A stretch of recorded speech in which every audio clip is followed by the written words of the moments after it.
उड़ान भरते ही spice jet के विमान में लगी आग। करानी पड़ी इमरजेंसी लैंडिंग। विमान में कुल 185 लोग थे सवार। हम आपको बता दें कि पटना से एक बड़ी खबर आ रही है। यहाँ के एक एयरपोर्ट पर स्पाइस जेट के विमान की इमरजेंसी लैंडिंग कराई गई। यह लैंडिंग विमान में आग लगने की वजह से कराई गई। दिल्ली जा रही इस विमान को पटना एयरपोर्ट पर लैंड कराया गया है। इस विमान में कुल 185 लोग सवार थे। अब तक की रिपोर्ट के अनुसार विमान में सवार सभी यात्री सुरक्षित है। रिपोर्ट के अनुसार ये विमान पटना के जयप्रकाश इंटरनेशनल एयरपोर्ट से 12:10 पर उड़ा था। टेक ऑफ के कुछ ही मिनट के बाद इस विमान के एक पंखे में आग लग गई। लेकिन आश्चर्यजनक बात यह है कि इस विमान के पंखे में लगी आग को नीचे से लोगों ने देखा कि विमान के एक पंखे से आग की लपटें निकल रही थी। लोगों ने इस घटना की सूचना तत्काल पटना पुलिस को दी। इसके बाद इस घटना की सूचना एयरपोर्ट को दी गई। फिर इस विमान को वापस लाया गया।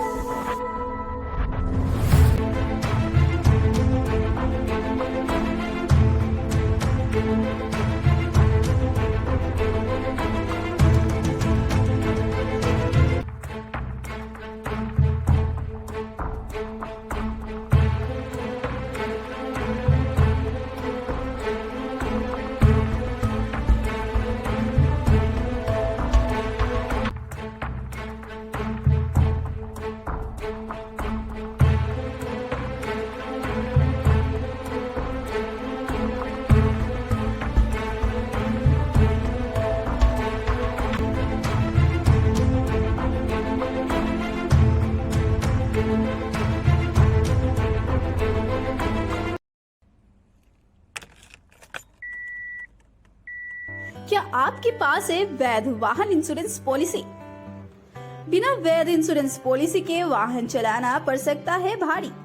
बेस्ट प्राइस के साथ टॉप कंपनी में इंश्योरेंस करने के लिए अभी अपना वाहन नंबर इंश्योरेंस एक्सपर्ट को भेजिए 8973448444 पर। leadcontact.in आपका संपर्क साथी। उड़ान भरते ही स्पाइस जेट के विमान में लगी आग। करानी पड़ी इमरजेंसी लैंडिंग। विमान में कुल 185 लोग थे सवार। हम आपको बता दें कि पटना से एक बड़ी खबर आ रही है। यहाँ के एक एयरपोर्ट पर स्पाइस जेट के विमान की इमरजेंसी लैंडिंग कराई गई। यह लैंडिंग विमान में आग लगने की वजह से कराई गई। दिल्ली जा रही इस विमान को पटना एयरपोर्ट पर लैंड कराया गया है। इस विमान में कुल 185 लोग सवार थे। अब तक की रिपोर्ट के अनुसार विमान में सवार सभी यात्री सुरक्षित है। रिपोर्ट के अनुसार ये विमान पटना के जयप्रकाश इंटरनेशनल एयरपोर्ट से 12:10 पर उड़ा था। टेक ऑफ के कुछ ही मिनट के बाद इस विमान के एक पंखे में आग लग गई। लेकिन आश्चर्यजनक बात यह है कि इस विमान के पंखे में लगी आग को नीचे से लोगों ने देखा कि विमान के एक पंखे से आग की लपटें निकल रही थी। लोगों ने इस घटना की सूचना तत्काल पटना पुलिस को दी। इसके बाद इस घटना की सूचना एयरपोर्ट को दी गई। फिर इस विमान को वापस लाया गया।